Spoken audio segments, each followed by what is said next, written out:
Well, hi everyone. I'm John Ritlin with the WWE Smackdown review. We got quite a bit of info on this one, like what they're going to do with Money in the Bank. Oh boy. First, they start with a nice tribute graphic to Howard Finkel. Very nice. R.I.P. the Fink. He's not in pain anymore, thankfully. He left us with a lot of memories. It's very sad that he's gone, but he was a fan till the very end. I'm very happy that he's a piece and we can carry his memory on and just remember all the iconic calls that he made. We start off with a moment of bliss or a moment of blast, and somebody sent me a picture of Freddie Blassie in response to that. Catwoman 13, I appreciate you more than you will ever know. Thank you very much for that.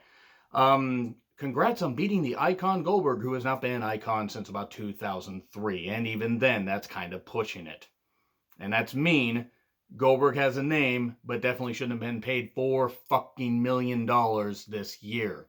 I don't care how much of a name he had, he doesn't need to get $4 million while others get scraps or get canned. That's not Goldberg's fault. That's Vince's fault for spending money very badly. And Braun says to Bray, well, nobody knows Bray like I do. Nobody knows him better than I do. Well, I mean, his ex does. You know, the one that he left that he had 3 kids with to get with JoJo. That's not JoJo's fault. That's Bray's fault for being a bad person and having a kid there. Daniel Bryan, Roman Reigns, all those, but no, whatever. Braun knows him better because he was with him for a cup of coffee. And then he says, if you come for me and not the title, you're going to get these hands. He wants Bray to come for him. Have fun unseeing that. And then we get a present. Alexa didn't get the present. He thought it was for Team Little Big. Nope, it wasn't. It was a black sheep mask.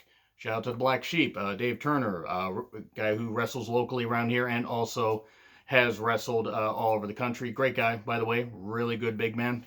And, you know, Braun's overwhelmed, and then we get the laughter, and we get all that, and that's it. I don't care about this feud at all.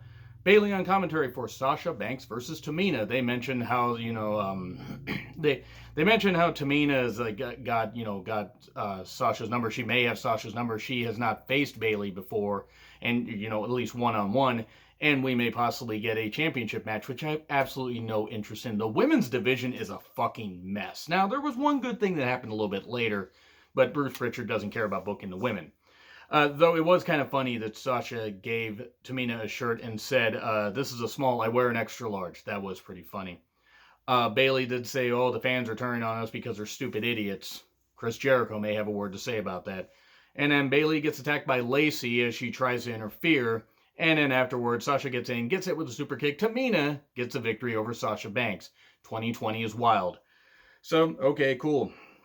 We get a solo Uso thing. It was very awkward because Jey Uso's there because we're having a triple threat match a little bit later with the other members of the team that were not at WrestleMania. And then we get Sheamus beating, you know, we get Sheamus beating the guy, a jobber guy named Denzel DeGrante, I think. Beats him in a squash, easily. Also, we had a Lacey promo where they're having Southern Woman keep the black woman down because it's 12 years in Evans. And no, I'm not talking about Lacey. It's just Southern Woman keeps African American woman down in Florida, news at 11. She says, I will not stop until the mission is complete. Is what it is. So yeah, then Sheamus talks down to Cole after the match, by the way, saying, well, you should have, it's like, it's always about Jeff Hardy. You brought up Jeff Hardy last week, so we're getting that feud, possibly. And Sheamus would have been a babyface forever. He just would have brogue kicked Michael Cole right there. We then get Jeff Hardy 24 clips. We got some clips last week, and then we get the fall, brief clips of him talking about his substance abuse issues, where it seems like maybe he's finally realized that he screwed up a lot, and that maybe if he can truly stay clean this time, even though he's had chance after chance after chance after chance after chance, if he can, cool. I kind of wash my hands of Jeff Hardy. I'm just going to say that. I wish him nothing but the best and hope that he can raise his kids with his wife, but I got my takes on that. I will watch this WWE 24 and likely review it, but I have my opinions on it. And I got a right to my opinion, just the same as everybody else. Carmelo is talking to Dana. Well, wait a second. You're in a Money in the Bank qualifier, and we get a tag title shot next week. What the hell? Dana's like, I can do both. I can do this. I can still have a career. I can help. No, I'm kidding. Dana's improved. They just didn't give her a lot of material to say. Dana versus Naomi, though. Money in the Bank qualifier. This wasn't that bad, except Dana told Naomi to get to the back of the line. Not to the back of the bus, at least. Boy, I tend to have, twists and turns with racism on the brain. It's like Florida has some issues with the government, not with the people. People are cool down there. So, Dana ends up actually, not countering the rear view, but, kicking out at 2, and then gets a sunset flip for 3. Dana wins. Cool. Good for her. Imagine if Dana actually wins Money in the Bank. That'd be something. I don't think it'll happen, but at least they're giving her something to do. And then we get recaps of the Mandy Otis stuff. I don't care.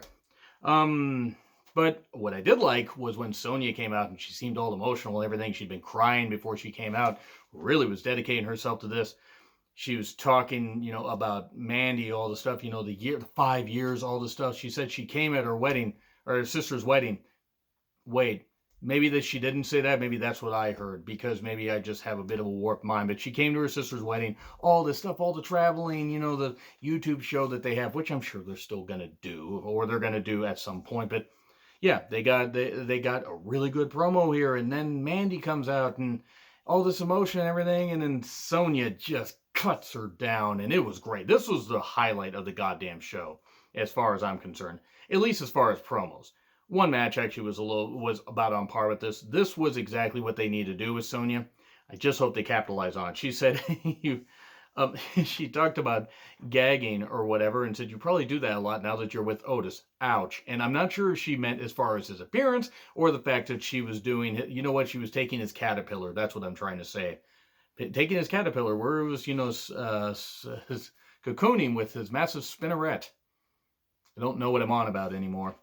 She said, you're nothing more than a dime a dozen bottle blonde who looks like she was created in a lab and just takes every shot. This wasn't even shots at Mandy. This was a shot at Creative for how Creative perceives Mandy. That's not Mandy's fault. I'm talking about the fact they didn't see Sonya's potential. Nothing but respect for Mandy here, even though she's not my favorite. I'm not going to knock her here because she has improved in the ring. And she says, I'm a fire, not some centerfold bitch. She just throws out all these great lines. I encourage you guys to check this promo out. It's really great. It's exactly what we needed from Sonya. Then Ziggler comes out and, it's like, well, it's like, Mandy, don't tell me you didn't feel something. You didn't fake that or whatever. Ziggler, I hate to tell you this, but I speak from experience. Women can't fake this. I probably shouldn't. Maybe it's a bad idea for me to have a YouTube channel if I'm just going to throw this stuff out. It's a good thing that I'm doing these videos solo and the Derb isn't like, it's not the Derb's house, because Christ, he'd probably be embarrassed right now.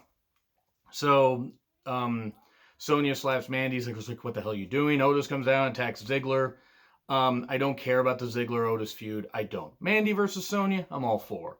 But Corey had one good line. He called Otis a knight in deep fried armor. That made me laugh more than it should have.